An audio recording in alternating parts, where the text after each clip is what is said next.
उसका जो भी रिचार्ज है उसका 30%, सपोज करें उसने 1000 रुपये जमा किया था, तो उसका जो 30% बच गया 300 रुपया बच गया, 700 रुपया उसने कंज्यूम कर लिया, तो SMS चला जाएगा उसको।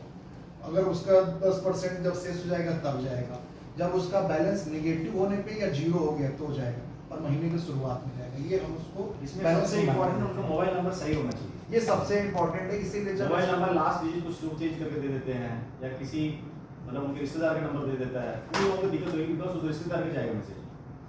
मोबाइल नंबर सही होना बहुत बहुत जरूरी है। इसीलिए जो सबसे पहले जो स्लाइड दिखाया था जिसने इंस्टॉल करने जा रहा है, वहाँ सबसे पहला पॉइंट था OTP से अपना मोबाइल नंबर वेरीफाई कराना है। इसीलिए दिया गया था कि मोबाइल नंबर करेक्ट रहेगा तो सारी इंफॉर्मेशन कंज्यूमर को इजीली अवेलेबल रहेगी। फिर जब हमारा डिस्कनेक्शन हो जाता है तब हम उसको SMS देते हैं। जब कंज्यूमर रिचार्ज कर देता है तो हम उसको SMS देते हैं, और SMS देते हैं तो उनको बताते हैं कि आपका प्रीपेड बैलेंस ये है।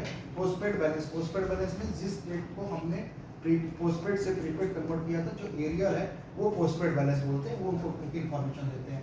इसके साथ साथ किस डेट को हम प्रीपेड किया है, सपोज करें आज हमारा कंज्यूमर हो, मेरे प्रीपेड किया गया, तो मेरे को SMS आएगा कि प्री वक्त एक टेम्पलेट को दिखाऊंगा, आपका प्रीपेड से पोस्टपेड कर दिया गया और ये आपका पोस्टपेड का बना गया है। अगर आप बोनाफाइड कंज्यूमर हैं, आपके पास एक वैलिड अकाउंट आईडी है, आप यूपीपीसीएल की वेबसाइट पे जाएंगे या हमारे जो हेल्प डेस्क सेंटर है, या आप 1912 पे कॉल करके मोबाइल नंबर अपडेट करा सकते हैं। तो क्या करते हैं, हम इसमें आपका अकाउंट आईडी रखते हैं, हम आपका जो कन्वर्जन डेट है, जैसे कि हमारा जो प्रीवियस एग्जांपल लिया था 16 मार्च, तो 16 मार्च रखेंगे। Current balance means zero opening पे कर दिया है। अब लिंक देंगे कि आपको जारी रखने के लिए इतना, और वेरिएबल अमाउंट, ये जो वेरिएबल लिखा है रिचार्ज की वैल्यू, जो हमने कहा था कि 3 दिन के कंजम्पशन पैटर्न के आधार पे हम उसको देंगे, और ये भी बताते हैं कि आपका जो पोस्टपेड है उसमें क्या समायोजित करके रिचार्ज होगा, उसकी वैल्यू 30% रिमेनिंग है, 70% उसने कंज्यूम कर लिया है, तब हम उसको SMS करते हैं। नेक्स्ट SMS करते हैं जब उसका अगला बताया था हमने कि 10% शेष रह गया, 90% उसने कंज्यूम कर लिया हो, सिर्फ 10% बचा हो, तब उसको SMS जाता है। अगला SMS जाता है कि जब उसका जीरो हो जाए या नेगेटिव में चला जाए, तब हम उसको SMS सेंड करते हैं।